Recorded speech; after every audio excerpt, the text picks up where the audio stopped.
Hi guys, it's Dewald here from KickFatFast. This video is just to explain to you quickly how to use MyfitnessPal with the macros that I send you and the program itself. So first of all, if you open up MyfitnessPal, the most important place you need to go to is you need to go to goals.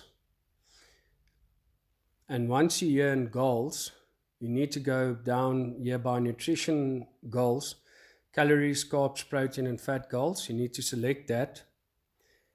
And then once you've selected that, you can click on any one of the three, let's say carbohydrates. And most of the time, this is on percentage.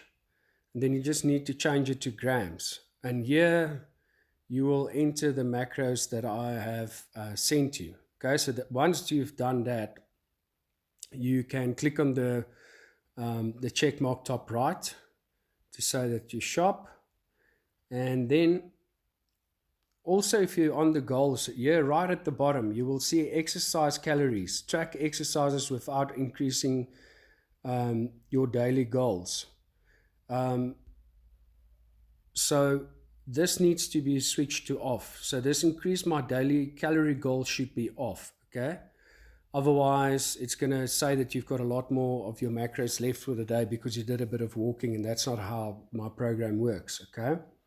The other thing that you then do is if you do go to your diary, here where it says today, it says on mine it says nutrients remaining, but it's important that you click there because yours will probably be set on calorie focus. And if it's on calorie focus, let's just see here, you see then it changes. And that's, you're going to get confused and not going to know what you're doing. So click on that, make sure it's on macronutrient focus so that it looks like mine looks like now. Then you can see how many carbs, fat, and protein do you have left for the whole of the day. Then if you go back to my book and you go to the roster, for instance, and let's say it says lunch, you are allowed a protein and dairy and let's say nut butter. Then you'll go here by lunch and you'll say add. There's macadamia nut butter. Let's say you're not allowed to take more than 2 tablespoons per serving or 32 grams. Okay, once you've added it, then you click on the check mark. Now you can go back to add food. And let's say, so I did say dairy, so let's say cheddar.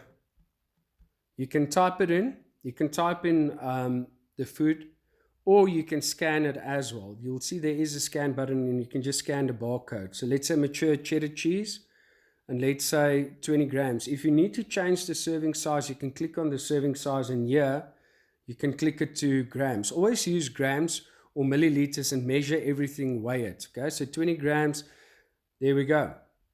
So now my lunch is basically covered. I still need my protein, of course. So let's say I had tuna, okay? Boom. And what I also did is to add fat to this meal because fish is only protein, is I can go and say mayo. I've used Carb Smart mayo before, that's why it's here. Otherwise you could scan it in. And let's put it on grams and let's say I had about 20 grams. So now if you look at the top, you can see that for dinner, I still have 69 grams of fat that I need to try and hit, and I've got 57 grams of protein. So if you want to, you can actually now plan ahead and say, let's say I want to do a ribeye steak. Let's say it's 308 grams, and I press the check mark. Now I can see how much protein and fat I have left. If you in a deficit of 20 grams protein that you didn't get, try and still get it, but if it's 10 grams, it's okay. But try not to go over your protein ever. In other words, it should never be a minus. With the fat, try and always hit the fat. If it is a minus 5 gram or 10 at the most, then it's still okay. And then carbs, the less carbs you eat, the better. So don't try and hit your 20 grams carbs ever. So if it's 17 like that, great, you know. If it's 10 or 5, it's still fine. You know how much you still have left, as long as you don't go over 20 grams, but don't try and hit 20 grams of carbs. But definitely hit your fat grams, and don't go over your protein grams ever, if possible. And yeah, that's basically it. The other thing is, unfortunately, you need to have the premium version for this to work. And yeah, just get the premium version. I hope that helps. Cheers.